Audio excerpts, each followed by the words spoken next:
It is 3:40 p.m. Thursday afternoon, December 22nd, 2022 in the Metra Hinsdale, Illinois station.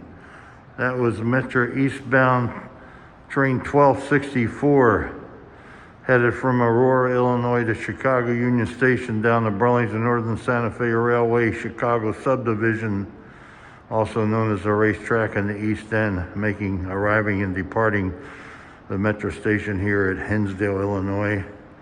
We have a blizzard outside. It is now 14 degrees Fahrenheit.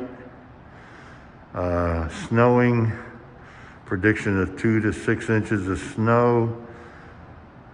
Forecast to be 9 below zero this evening.